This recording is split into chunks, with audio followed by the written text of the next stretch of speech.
One of the funniest interviews I have ever seen was published yesterday. It was Lex Fridman interviewing the failed former president, Donald Trump. Now, some of you may recall I was on Lex's show some time ago, and Lex Fridman's approach to interviewing is sort of laid back, not particularly argumentative. Let the guest explain how they came to their views without any real probing or certainly no contradictions with facts. And that was Lex's approach in this interview. There are people defending him saying, listen, this is the way he's done his 441 episodes before this one, so why would we expect anything different? And there are those who are angry saying, well, listen, when you interview a former president who is the Republican candidate, you can't just let them lie uncontrollably and either refuse or be ill-equipped to contradict what they say. Let's watch some of the clips and then make that determination. One of the things you will notice is that Trump is slurring and seems sedated, and his right eye is almost completely swollen shut. It's almost closed. It's like he's been in a boxing ring. It's bizarre. One of the funny things is that Lex has a kind of low-key affect himself. And I'm not suggesting that Trump is trying to match Lex's affect, but Lex is so low-key. Trump sounds sedated. His eye is almost completely swollen shut. It's wild. We pick up the interview when Lex Fridman asks Trump about his claims regarding the 2020 election. Trump tells 13 lies in 2.5 minutes. 13 lies in 2.5 minutes. Let's see if you can count them all. We'll watch and then we will discuss. Tough topic, but important. You said lost by a whisker. I'm an independent. I have a lot of friends who are independent, many of whom like your policies, like the fact that you're a deal maker, like the fact that you can end wars, but they are troubled by what happened in the 2020 election and statements about widespread fraud and this kind of stuff, fake electoral scheme. What can you say to those independent voters to help them decide who to vote for? I think the fraud was on the other side. I think the election was a fraud. And many people... And I'm going to play the 13 lies. I'm going to play the 13 lies back to back. But I'm just acknowledging Trump sounds absolutely... He sounds like he's on sedatives. I mean, it's bizarre. Felt it was that. And they wanted answers. And when you can't challenge an election, you have to be able to challenge it. Otherwise, it's going to get worse, not better. And there are lots of ways to solve this problem. Go to paper ballots and do it the easy way. I mean, the paper ballots, and you have voter ID and you have same-day voting and you have proof of citizenship, which is very important because we have people voting that are not citizens. They just came in and they're loading up the payrolls. They're loading up everything. They're putting students in schools. They don't speak a word of English. And they're taking the seats of people that are citizens of our country.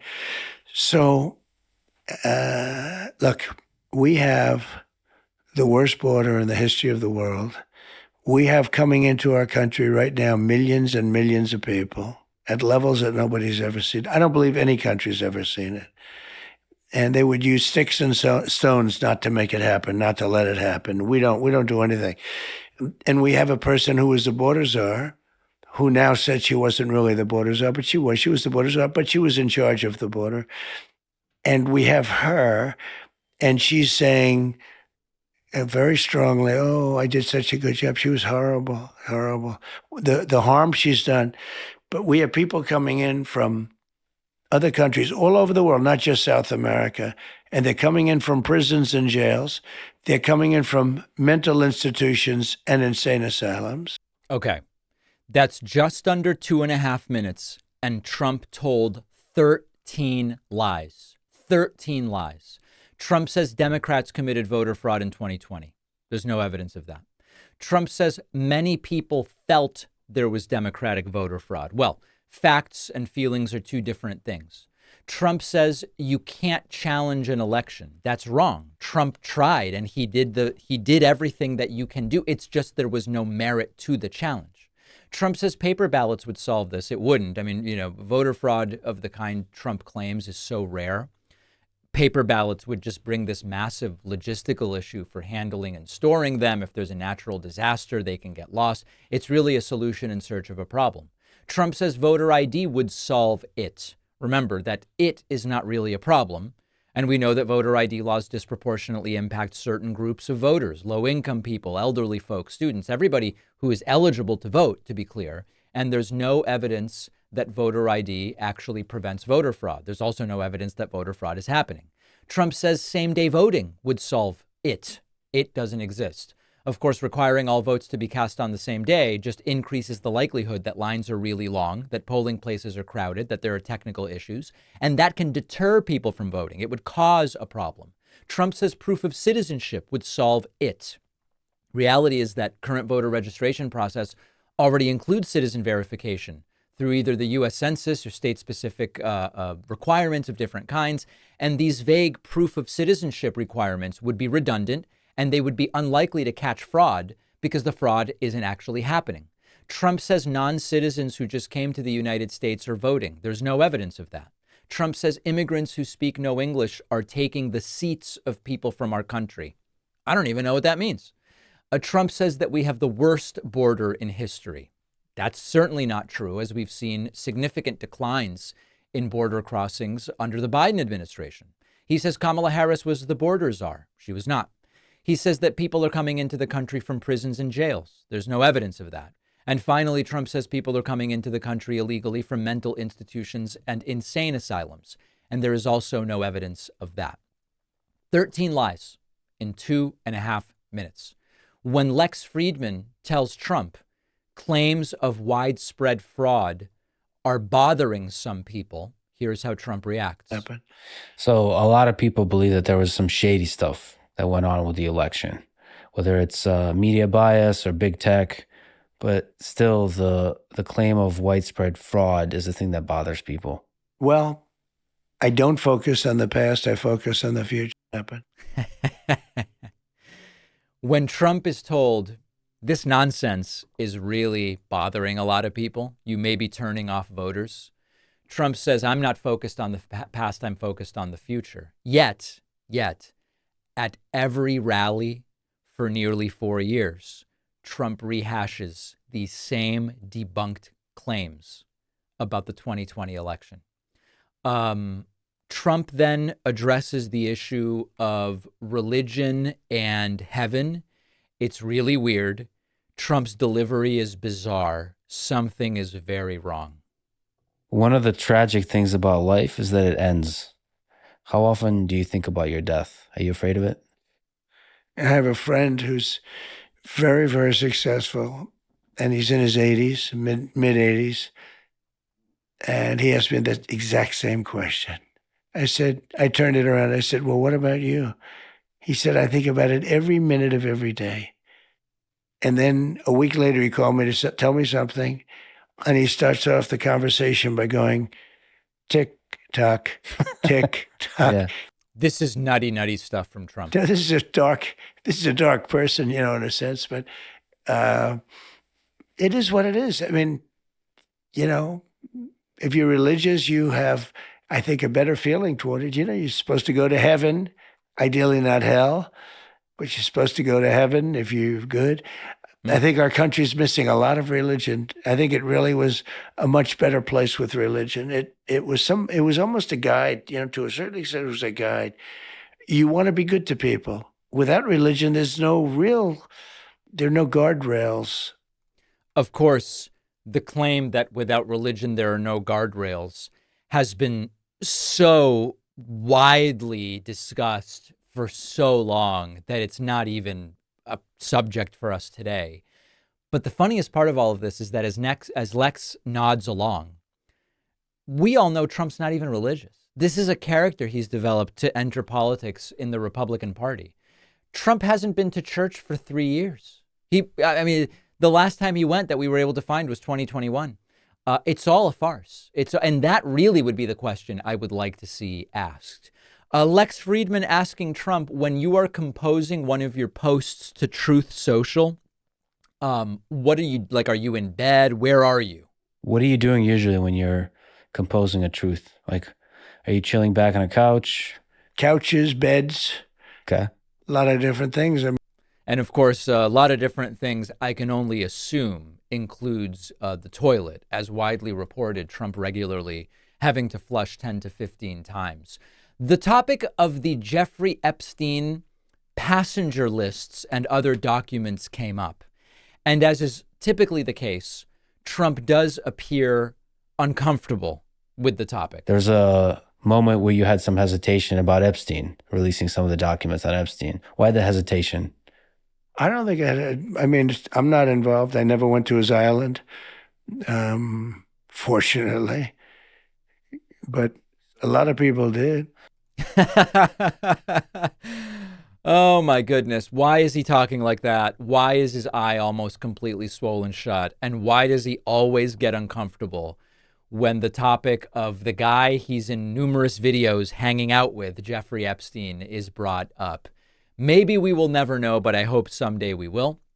Trump not exactly playing up his law and order credentials when he says Hillary Clinton is lucky that he didn't lock her up.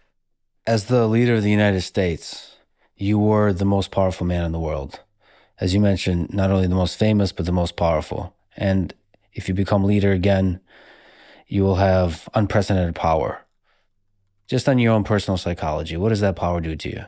Is there any threat of it corrupting how you see the world? No, I don't think so. Look, I've been there for 4 years. And you guys heard that, right? I mean, just his tongue engaged in a battle to the death against his tongue. Just on your own personal psychology, what does that power do to you? Is there any threat of it corrupting how you see the world? No, I don't think so. Look, I've been there for 4 years. Yikes. I could have done a big number on Hillary Clinton. I thought it looked terrible to take the president's wife and put her in prison. She's so lucky. I didn't do anything. She's so lucky. That's absolutely terrifying. Absolutely terrifying that he is saying essentially Hillary Clinton should be thanking me that I didn't lock her up. By what means Trump would have done it, we still don't know. And then finally, Lex Fridman addressing the issue of supposed tension with podcaster Joe Rogan. Trump says Rogan's kind of a liberal guy, and I don't know that I'm inclined to appear on his show. Let me ask you about my good friend Joe Rogan. So you had a bit of tension with him. So when he said nice things about RFK Jr., I think you've said some not so nice things about Joe, and I think that was a bit unfair. And as a fan of Joe, I would love to see you do his podcast because he is legit the greatest conversationalist in the world. So yeah. What's the story behind the tension? I don't think there was any tension. And I've always liked him, but I don't know him. I mean, I only see him when I walk into the arena with Dana and I shake his hand. I see him there, and I think he's good at what he does, but I don't know about doing his podcast. I mean, I guess I'd do it, but I haven't been asked, and I'm not asking them, you know. I'm not asking anybody. It sounds like a challenging negotiation situation. No, it's not. It's not really a negotiation. And he's sort of a liberal guy, I guess, you know, from what I understand. Yeah. So I don't know about Rogan and being liberal at this point, certainly. Here's my thought about the interview. Trump's performance, bizarre, slurring, eye swollen shut. So I don't know what's going on with his teeth or tongue. It just, none of it makes any sense. And Trump's demeanor, bizarre, lied through the entire thing. Lex Fridman's a good guy. He means well. I sat with him for hours on his show. We talked before. We talked after. This interview was not good in the sense of Trump just lied his whole way through it. Trump said endlessly, factually incorrect things, whether they were all lies or some were mistakes or ignorance. I don't know. You decide. Lex did not fact check. Now, it is true. You know, this is podcast episode, I think I said this is episode 442 for Lex Fridman.